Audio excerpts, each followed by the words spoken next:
जो पेंशन 1000 रुपये आती है उसको बढ़ा के 5000 रुपये करे। एक देश एक पेंशन सरकार, और उसके अलावा जो हमारे दिव्यांग हैं उनका राशन कार्ड जो क्या नाम है नॉर्मली बना दिए गए हैं, तो उनका जो राशन कार्ड है वो अंत्योदय का होना चाहिए, उनको आवास मिलना चाहिए, और उनकी जो भी बिजली घर में शिकायतें रहती हैं। नमस्कार, मैं अपूर्वा, आप देख रहे हैं दिव्यांग जगत। आइए बढ़ते हैं कुछ खबरों की ओर। राष्ट्रीय विकलांग महिला सशक्तिकरण विकास फाउंडेशन की राष्ट्रीय अध्यक्ष मोहम्मद कासिम ने दिव्यांगजनों के अधिकारों और सुविधाओं को लेकर सरकार से बड़ी मांगे रखी है। उन्होंने कहा है कि 11 फरवरी को दिव्यांगों का बजट पास होने जा रहा है और ऐसे में सरकार को दिव्यांगों के लिए बड़ा फैसला लेना चाहिए। मोहम्मद कासिम ने कहा है कि वर्तमान में दिव्यांगों को मिलने वाली 1000 रुपए की पेंशन को बढ़ाकर 5 से 6000 रुपए किया जाए और एक देश एक पेंशन की व्यवस्था लागू हो। साथ ही दिव्यांगजनों के सामान्य राशन कार्ड को अंत्योदय कार्ड में बदला जाए, उन्हें आवास की सुविधा भी मिले और बिजली कनेक्शन व बिजली बिल पूरी तरह से मुफ्त किया जाए। उन्होंने कहा है कि तहसील, आरटीओ, डीएम और एडीएम कार्यालयों में दिव्यांगों के लिए अलग पोर्टल और प्राथमिकता व्यवस्था होनी चाहिए ताकि कोई भी दिव्यांग लाइन में खड़ा ना रहे। दिव्यांग अधिकार अधिनियम 2016 का हवाला देते हुए उन्होंने सभी सरकारी दफ्तरों में रैंप, स्क्राइब और अन्य आवश्यक सुविधाएं सुनिश्चित करने की मांग की है। रोजगार के मुद्दे पर उन्होंने कहा है कि inter, BA, MA, BEd, special और एमएड योग्यताधारी दिव्यांगों को बिना इंटरव्यू के नौकरी दी जाए। अगर सरकार पेंशन नहीं बढ़ाती है तो कम से कम चपरासी या बाबू जैसे पदों पर रोजगार दिया जाए ताकि दिव्यांगजन भटकने को मजबूर ना हो। इस संबंध में फाउंडेशन की ओर से 21 सूत्रीय ज्ञापन नायब तहसीलदार को सौंपा गया, जिसे उनके माध्यम से माननीय मुख्यमंत्री को भेजा गया। मोहम्मद कासिम ने बताया कि वे पिछले 9 वर्षों से लखनऊ से दिल्ली तक लगातार ज्ञापन देकर अपनी मांगे उठाते आ रहे हैं। उन्होंने उम्मीद जताई है कि 11 फरवरी को पास होने वाले दिव्यांग बजट में सरकार दिव्यांगजनों को बड़ा तोहफा देगी और उनकी लंबित मांगों को पूरा करेगी।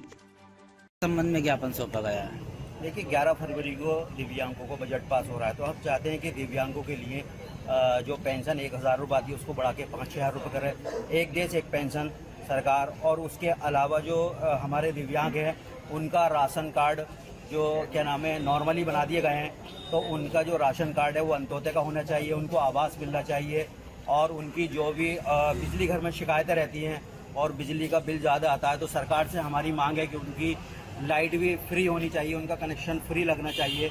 दिव्यांगों के लिए वो चाहे तहसील हो, चाहे वो आरटीओ ऑफिस हो, चाहे वो डीएम ऑफिस हो, एडीएम ऑफिस हो, एडीएम ऑफिस हो, उनका अलग पोर्टल होना चाहिए, उनका सबसे पहले काम होना चाहिए।